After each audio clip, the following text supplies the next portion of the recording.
पितृपक्ष के 16 दिनों में से किसी भी एक दिन अपने पितृ की तस्वीर पर चढ़ा देना, यह एक छोटी सी चीज मित्रों जन्म का पितृदोष होगा और जो मांगोगे वह इच्छा पितृ पूरी करेंगे। दोस्तों, पितृपक्ष हमारे हिंदू सनातन धर्म का यूं कहा जाए कि एक विशेष त्योहार है, क्योंकि पितृपक्ष में मित्रों हमारे जो पितृ होते हैं वह अपने लोक से धरती पर आते हैं अपने परिवार का पालन पोषण करने के लिए, परिवार को आशीर्वाद देने के लिए। जी हाँ मित्रों, क्योंकि हमारा शास्त्र कहता है कि जिस घर में पितरों का सम्मान होता है, जिस घर में पितरों का आशीर्वाद होता है, उस घर में कभी किसी चीज की कमी नहीं होती है। देखिए, पितृपक्ष बहुत ही महत्वपूर्ण पर्व है।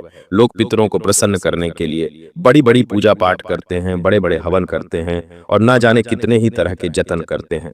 लेकिन दोस्तों, आज के इस वीडियो में आपको मैं जो एक छोटी सी चीज बताने वाला हूँ, उस चीज को यदि आपने पितृ की तस्वीर के आगे रख दिया तो फिर आपकी जिंदगी धन्य हो जाएगी। देखिए दोस्तों, हर हिंदू धर्म के हर घर में पितृ की तस्वीर लगी रहती है। पितृ की तस्वीर का भी हमारे सनातन धर्म में बहुत महत्व बताया गया है। कहते हैं कि पितरों का तर्पण करने के लिए घर में पितरों की उपस्थिति के लिए पितरों की तस्वीर लगाई जाती है और उस तस्वीर को देखकर उन्हें याद भी किया जाता है। जी हाँ, तो देखिए, आज इस वीडियो में मैं आपको जो चीज बताऊंगा वह चीज कोई लाखों करोड़ों रुपए की नहीं है, वह चीज आपको आपके घर में ही मिल जाएगी।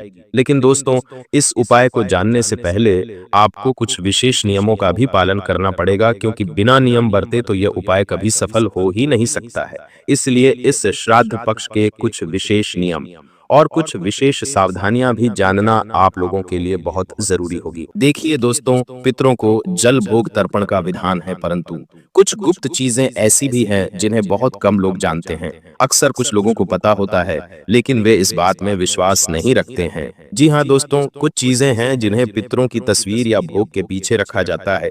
इनका उद्देश्य केवल दिखावा नहीं बल्कि आत्मिक संपर्क बनाना होता है। देखिए, कई बार पितृ हमारे सपने में आते हैं, हमसे कुछ कहना चाहते हैं, लेकिन कई बार वे कह नहीं पाते हैं। अक्सर कई बार आंधी रात में हमारी नींदें भी टूट जाती हैं। कई बार हमें ऐसा लगता है कि कुछ चीज है जो हमसे कुछ कहना चाह रही है लेकिन कह नहीं पा रही है। तो मित्रों, ये संकेत हमारे पितरों के होते हैं। और देखिए, हमारे कुछ पितर ऐसे भी होते हैं जिनके बारे में हमें पता नहीं रहता है। जैसे मान लीजिए कि आपके दादाजी के दादाजी कोई पितर होंगे या फिर ऐसे पूर्वज जिनके बारे में हमें पता नहीं है, तो वह भी हमारे पितरों की गिनती में ही आते हैं, वह भी हमारे पितर समान ही महत्व रखते हैं।